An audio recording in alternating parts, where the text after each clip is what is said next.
마가복음 6장 30절입니다. 사도들이 예수께 모여 자기들이 행한 것과 가르친 것을 낱낱이 고하니 이르시되 너희는 따로 한적한 곳에 가서 잠깐 쉬어라 하시니 이는 오고 가는 사람이 많아 음식 먹을 겨를도 없음이라. 이에 배를 타고 따로 한적한 곳에 갈새 그들이 가는 것을 보고 많은 사람이 그들인 줄 안지라. 모든 고을로부터 도보로 그곳에 달려와 그들보다 먼저 갔더라. 예수께서 나와서 큰 무리를 보시고 그 목자 없는 양 같음으로 인하여 불쌍히 여기사 이에 여러 가지로 가르치시더라. 때가 저물어 가매 제자들이 예수께 나와 여짜오되 이곳은 빈들이요 날도 저물어 가니 무리를 보내어 두루 총과 마을로 가서 무엇을 사 먹게 하옵소서. 대답하여 이르시되 너희가 먹을 것을 주라 하시니 여짜오되 우리가 가서 200데나리온의 떡을 사다 먹으리이까. 이르시되 너희에게 떡 몇 개나 있는지 가서 보라 하시니 알아보고 이르되 떡 5개와 물고기 2마리가 있더이다 하거늘 제자들에게 명하사 모든 사람으로 때를 지어 푸른 잔디 위에 앉게 하시고 때로 100명씩 또는 50명씩 앉은지라. 예수께서 떡 5개와 물고기 2마리를 가지사 하늘을 우러러 축사하시고 떡을 떼어 제자들에게 주어 사람들에게 나누어 주게 하시고 또 물고기 2마리도 모든 사람에게 나누심에 다 배불리 먹고 남은 떡 조각과 물고기를 12바구니에 차게 거두었으며 떡을 먹은 남자는 5,000명이었더라. 아멘. 오늘 오병이어의 기적에 대해서 성경이 기록하고 있습니다. 너무나 많은 설교를 들었죠. 남자 5,000명이면은 최소한 2만 명, 여자아이들 합치면 2만 명에서 2만 5천 명의 사람들이 떡 5개와 물고기 2마리로 배부르게 먹고 12바구니를 남긴 놀라운 전무후무한 기적이죠. 그런데 군중들의 관점에서 이 사건을 보기보다는 예수님의 관점에서 이 사건을 한번 살펴볼 필요가 있다는 거죠. 왜 주님께서는 이런 기적을 베푸셨는가? 그 이유가 뭘까요? 단지 무리들이 배가 고프니까 불쌍히 여기사 무리들이 배를 채우기 위해서 굳이 이런 기적을 베푸셨는가? 그럴 것 같으면 한 번, 두 번 베풀 것이 아니라 항상 베푸시면 되는 거 아닙니까? 그런 능력이 있으시니까. 항상 베푸시지는 않으셨어요. 한 4,000명을 먹이시고 5,000명, 성경에는 2번만 이렇게 하신 것으로 나오는데요. 뭐 꼭 5,000명이 아니라도 제자들이만 해도 12명이고 가시다 보면은 여러 명이 또 동행하게 되실 거잖아요. 그럴 때마다 축사하셔서 차고 넘치게 하실 수 있는데 왜 안 하시고 이렇게 하셨을까? 이런 생각도 해보게 됩니다. 오늘 그 말씀을 보게 되면 어쨌든 많은 무리들이 모여서 빈들에 음식을 사 먹을 것도 없고 배를 채울 그런 장소가 아니었어요. 너무나 2만 명이 넘는 엄청나죠. 이 시대에 2만 명이라는 것은 사실 상상을 초월합니다. 지금 또 2만 명이 모이기가 쉽지가 않은데요. 빈들에 그것도 도심지도 아니고 엄청난 군중들이 모였는데 제자들도 기가 막혔을 것입니다. 아마. 그런데 주님이 더 기가 막힌 말씀을 하셔요. 제자들에게. 뭐라고 하냐면은 이제 제자들이 다급해진 거죠. 날도 저물고 빈들이니까 이 사람들을 두루 총과 마을로 흩어져서 가서 뭔가 사 먹을 수 있도록 그렇게 무리를 좀 흩으십시오. 이렇게 요청을 했는데 주님이 37절에 뭐라 하시냐면 대답하여 이르시되 너희가 먹을 것을 주라. 정말 말도 안 되는 요구를 하신 것 같아요. 지금 2만 명이 넘는 무리가 이렇게 빈들에 있는데 제자들의 상황을 알지 않습니까? 예수님도 돈이 있는 것도 아니고 빵 공장이 있는 것도 아닌데 너희가 먹을 것을 주라 하시는 거예요. 이 예수님의 말씀을 듣고 제자들이 얼마나 황당했을까? 황당했는지 뭐라고 말하냐면 답변에 여짜오되 우리가 가서 200데나리온의 떡을 사다 먹이리까? 너무 황당하니까 대꾸를 하는 거예요.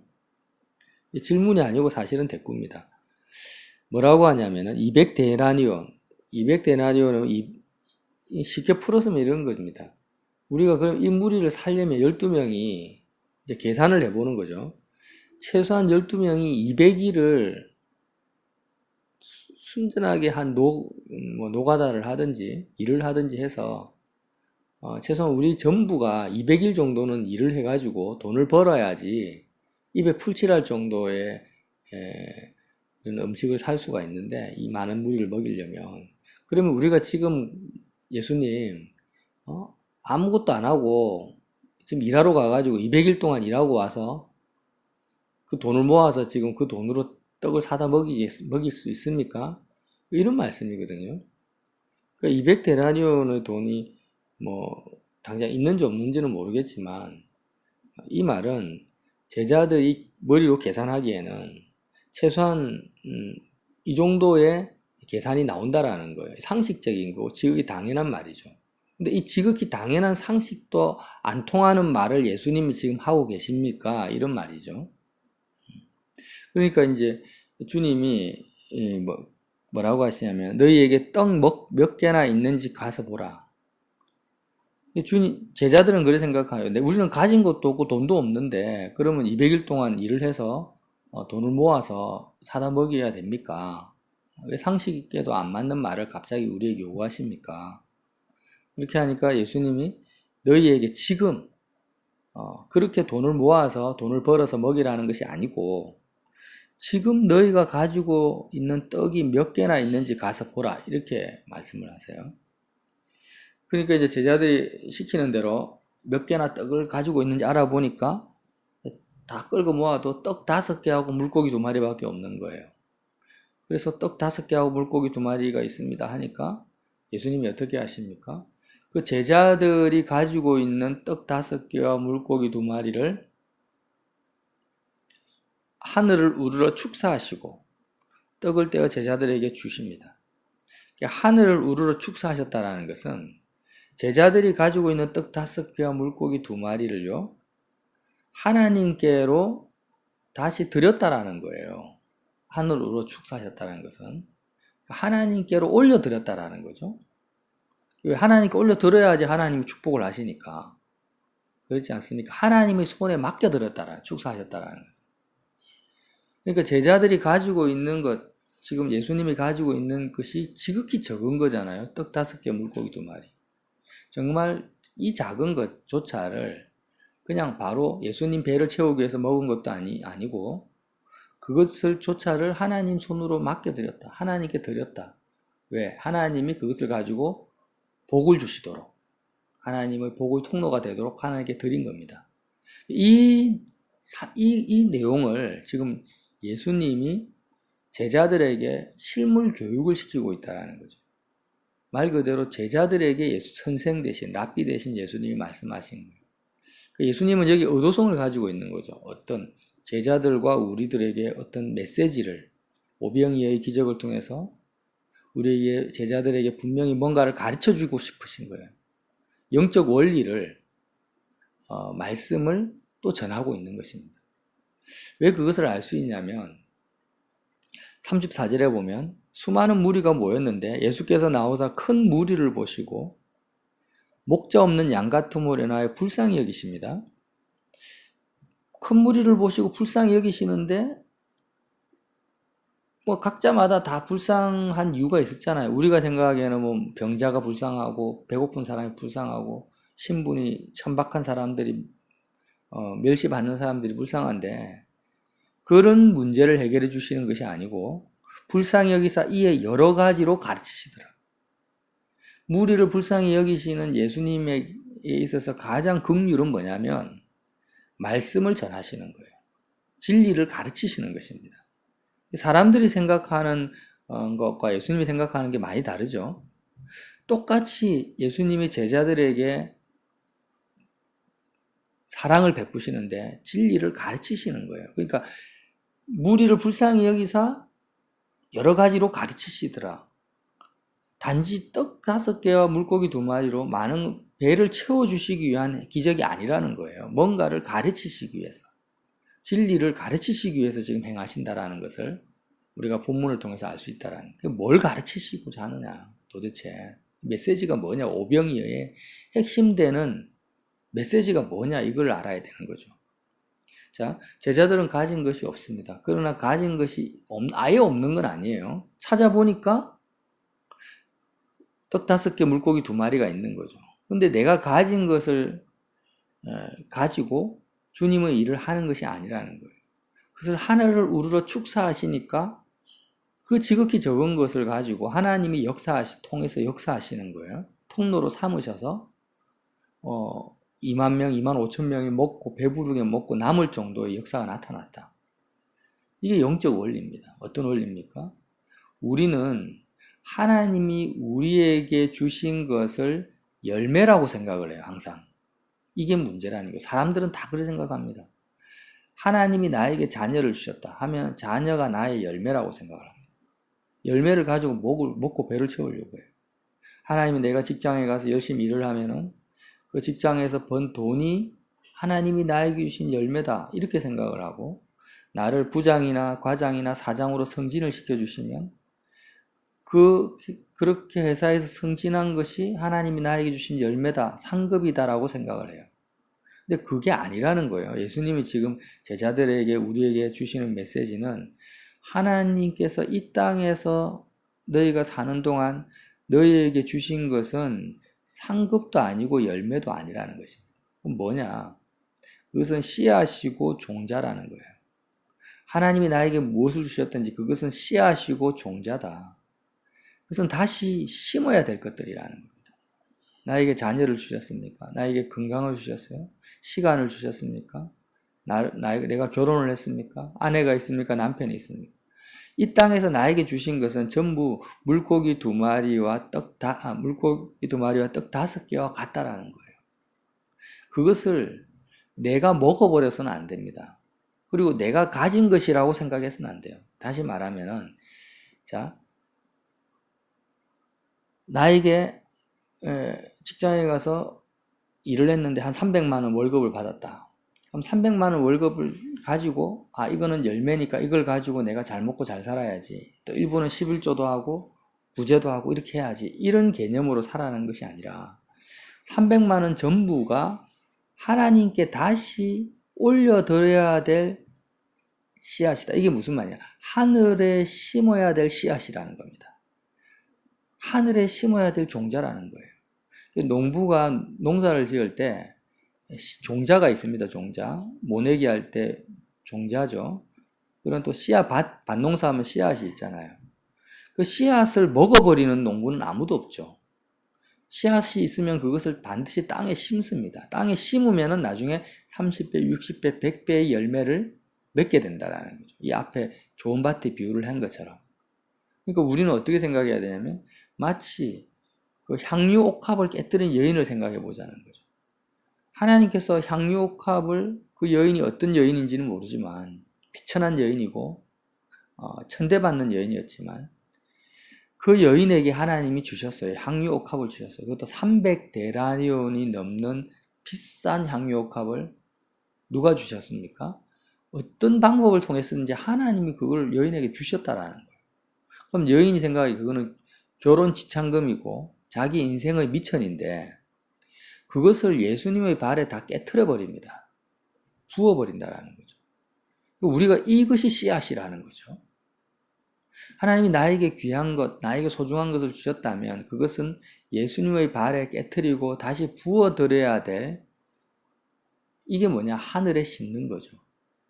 그것을 통해서 하나님이 30배, 60배, 100배의 열매를 맺는 것이 인생의 영적 원리다 라는 것을 제자들에게 예수님이 실물 교육을 시켜주시는 거예요.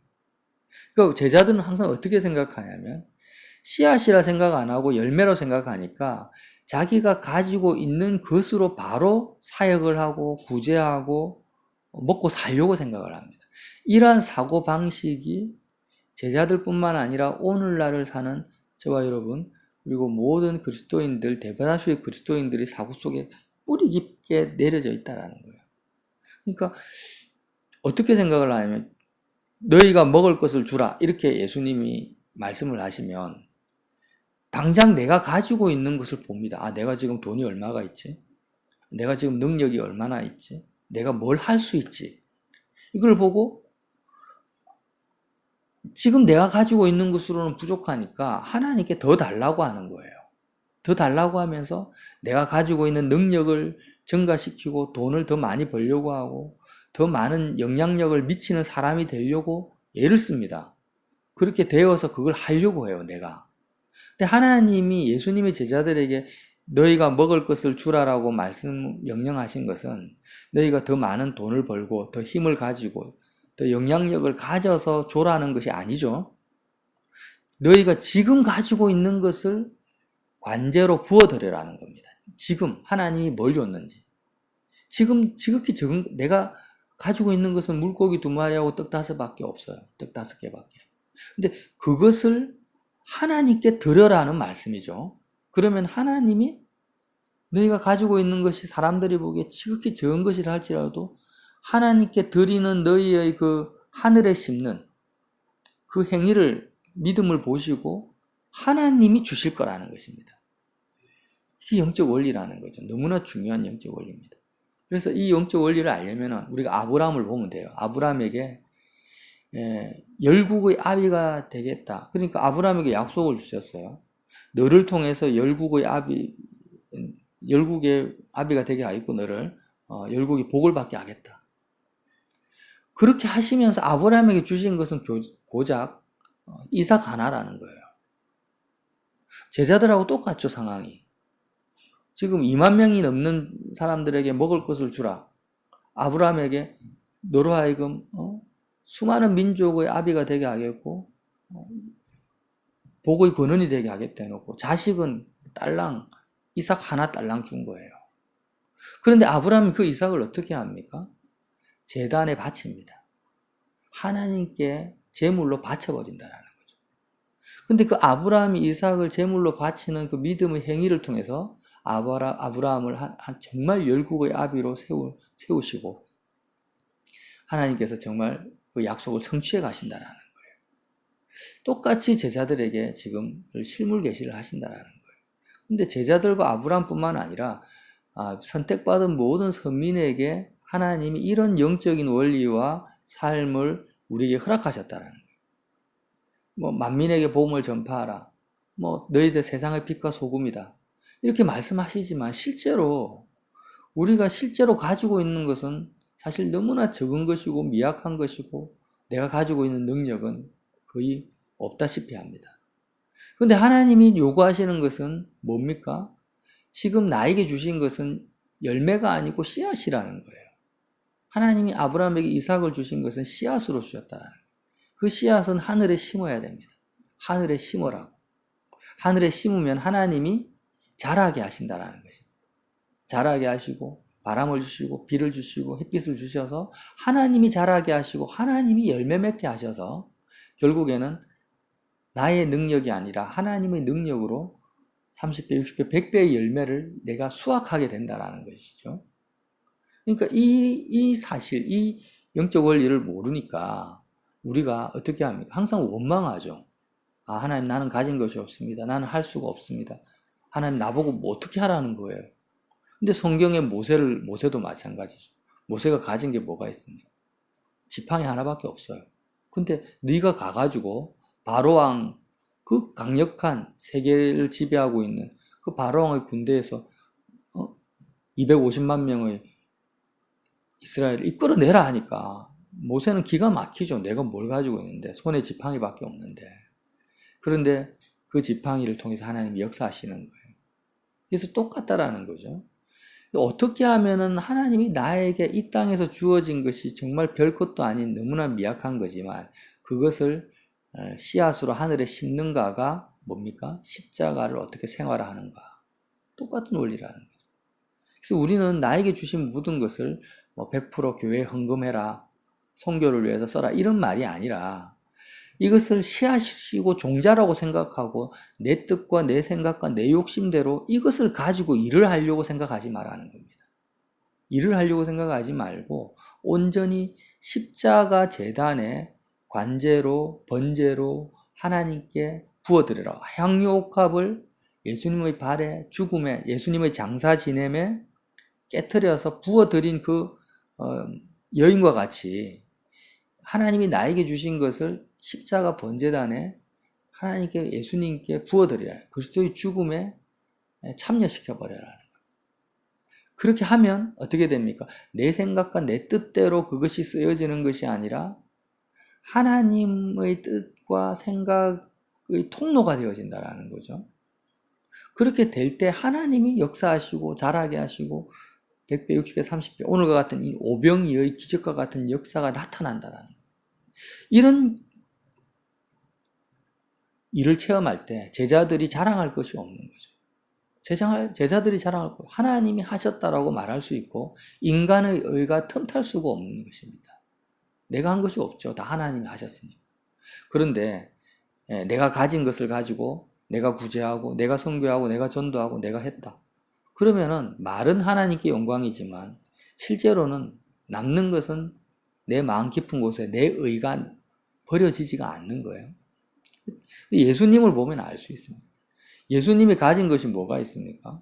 아무것도 없어요. 아무것도 없는데 예수님은 시간과 몸뚱아리, 자신의 몸 하나를 십자가의 제단에 하나님께 정말 미약한 예수님의 그 몸을 제물로 십자가 제단에 온전히 드리셨어요.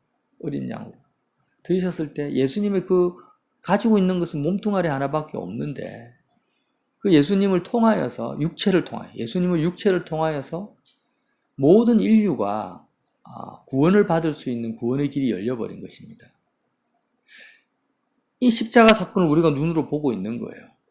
예수님이 왕자로 태어나신 것도 아니고 목수의 아들로 마구간에서 태어나시고 아무것도 가진 것이 없이 그렇게 하나님 앞에 자신을 제물로 드린 것을 통해서 모든 인류가 구원을 받는 것을 보고 아브라함이 이삭을 하나님으로부터 받았지만 예수님 몸도 하나님으로부터 받은 거잖아요.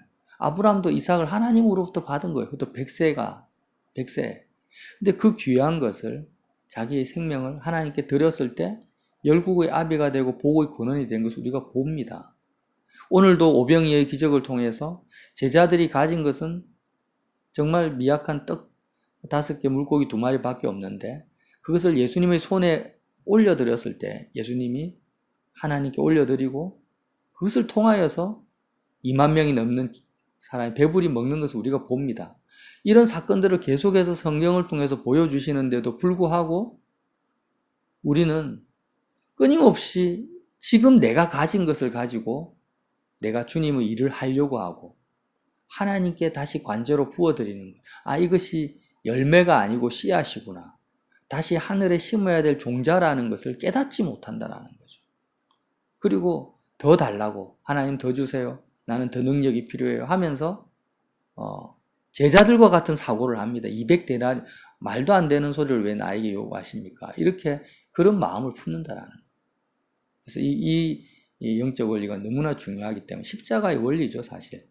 이 십자가의 원리를 적용한다면 우리의 삶이 굉장히 심플해지고 단순해지고 능력이 있을 수 있다. 오늘 내가 가진 것이 많은 것이 아니라 적은 것이 더 감사하죠. 하나님이 많이 주시고 나서 만약에 하나님이 아브라함에게 이삭 하나 안 주시고요. 한 자녀를 한 10명을 주셨다 생각해 보세요. 그럼 10명을 다 씨앗으로 하늘에 심어야 되는데 10명을 다 제단에 바치는 게 얼마나 더 힘듭니까?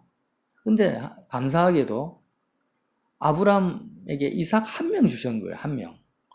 한 명을 바치면 되는 거예요. 한 명을 하나님께 드리면 되는 거예요. 그러면은 100배의 열매를 받는다. 우리에게 많은 것을 주시지 않고 작은 것을 주신 것을 오히려 감사하고 우리에게 주신 모든 것은 씨앗으로 주셔서 하나님께 다시 향유옥합을 깨뜨린 여인과 같이 깨뜨려 하나님 예수님의 죽음에 참여시키라고 주신 것이라는 것을 믿으면 그렇게만 살아간다면 저와 여러분이 삶 가운데서 놀라운 오병이의 기적과 역사를 날마다 체험하게 될 줄 믿습니다. 이러한 믿음을 가지시고 성경의 이 축복된 길, 십자가의 길, 예수님이 나를 따라오라는 거죠. 너희도 그렇게 나처럼 무엇을 주셨든지 간에 이러한 삶으로 심어라. 이게 달란트 비유란 달란트 장사를 하는 겁니다. 영적인 장사를 하면은 100배, 60배, 30배 열매를 얻게 되고 충성되고 착하고 충성된 종이라는 칭찬을 받게 됩니다. 그러한 말씀을 깊이 새기셔서 오늘도 하나님 앞에 영광 돌리는 믿음 있는 저와 여러분이 되시기를 예수님 이름으로 빌어드립니다.